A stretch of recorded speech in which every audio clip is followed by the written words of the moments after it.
ਸਤਿ ਸ਼੍ਰੀ ਅਕਾਲ। ਪੰਜਾਬ ਤੱਕ ਵਿਖ ਰਹੇ ਦਰਸ਼ਕਾਂ ਦਾ ਸਵਾਗਤ ਹੈ ਤੇ ਮੈਂ ਤੁਹਾਡੇ ਨਾਲ ਮਨਜੀਤ ਸਹਿਗਲ। ਅੱਜ ਦੀ ਬੁਲੇਟਿਨ ਵਿੱਚ ਗੱਲ ਕਰਾਂਗੇ ਭਾਰਤੀ ਜਨਤਾ ਪਾਰਟੀ ਦੇ ਉਨ 3 ਵੱਡੇ ਲੀਡਰਸ ਦੀ ਜਿਹੜੇ ਕਿਸਾਨਾਂ ਦੇ ਹੱਕ ਵਿੱਚ ਖੁੱਲ੍ਹ ਕਰ ਸਾਹਮਣੇ ਆਏ ਨੇ ਤੇ ਉਹਨਾਂ ਨੇ ਆਪ ਖੇਤੀ ਕਾਨੂੰਨਾਂ ਦਾ ਵਿਰੋਧ ਕੀਤਾ ਹੈ ਤੇ ਆਪਣੀ ਹੀ ਪਾਰਟੀ ਨੂੰ ਨਿਸ਼ਾਨਾ ਬਣਾਇਆ ਹੈ। ਕਿਹੜੇ ਹੈਗੇ ਇਹ 3 ਵੱਡੇ नेता, उन्होंने बारे गल करांगे। बुलेटिन की शुरुआत कर लेंगे भारतीय जनता पार्टी ते 3 खेती कानूनों को लेकर छिड़े विवाद को लेकर 4 महीने की विवाद समा दिल्ली में हो गया तो पंजाब विच तो पिछले 10 महीनों से ये जड़ा धरना प्रदर्शन है, अंदोलन है चल रहा। खेती के 3 नवे कानून किसानों के निशाने ते है तो निशाने ते है भारतीय जनता पार्टी। भारतीय जनता पार्टी एक विलन बन के रह गई है क्योंकि किसानों का यह मानना है कि भारतीय जनता पार्टी ने ये जड़े 3 कानून लियाते सी ये सिर्फ कारपोरेट घराणिਆਂ ਨੂੰ बेनीफिट करने ਦੇ ਲਈ ਲਿਆਂਦੇ ਗਏ ਸੀ। हालांकि भारतीय जनता पार्टी ने दावा किया सी कि इन्हां कानूनां ਦੇ लागू होने ते किसानों की जिहड़ी माली हालत है वो सुधर जाएगी क्योंकि उन्हां दी आमदन वधेगी। हुण गल कर लेंदे भारतीय जनता पार्टी के 3 सीनियर आगूआं दी जिन्हां ने अपनी ही पार्टी नूं निशाना बनाया है ते अपनी ही सरकार को कटघरे विच खड़ा किया है। सब तो पहले गल करते हैं दिग्गज भारतीय जनता पार्टी के नेता सुब्रमण्यम स्वामी की।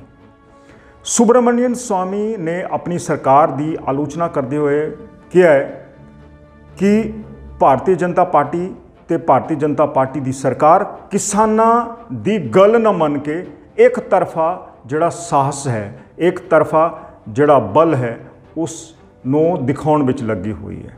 सुब्रमण्यम स्वामी ने चीन का एग्जाम्पल दिता है, पड़ोसी मुल्क चीन का।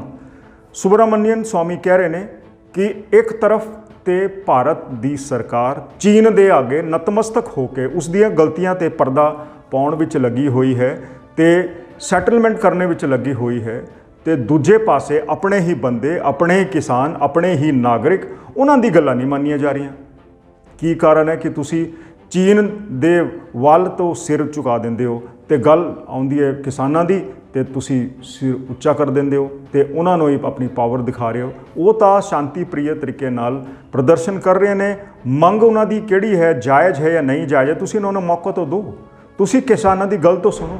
इन्ने महीने हो गए उन्होंने प्रदर्शन करते हुए। तो सुब्रमण्यम स्वामी ने भारतीय जनता पार्टी सरकार का जिहड़ा स्टैंड है उसनों एक तरफा करार दिता है तो कोशिश उन्होंने कहने की ये है कि तुसी जिहड़ा तुहाडा दुश्मन है, असली दुश्मन चीन, उहदे आगे जो तुसी झुक रहे हो तो किसानां दे नाल तुसी इस तरह का बर्ताव कर रहे हो जो सही नहीं है।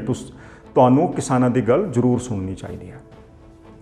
किसानां दे हक विच जिहड़े दूजे भारतीय जनता पार्टी के लीडर सामने आए हैं उन्हां दा नाम है सत्यपाल मलिक। ये फिलहाल मेघालय के गवर्नर ने, राज्यपाल ने। सत्यपाल मलिक ने कई बार भारतीय जनता पार्टी को निशाना बनाया है किसानों के मुद्दे ते।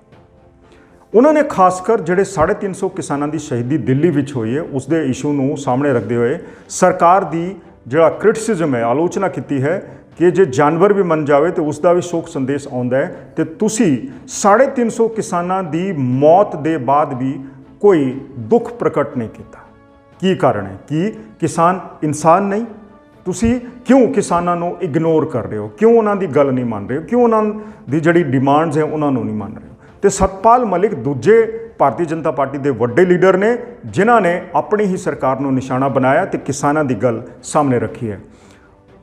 तो तीजे जिहड़े भारतीय जनता पार्टी के सीनियर आगू ने जिन्होंने किसानों की हिमायत की है उन्होंने नाम है Chaudhary Barinder Singh. Chaudhary Barinder Singh former union minister ने तो भारतीय जनता पार्टी लीडर ने।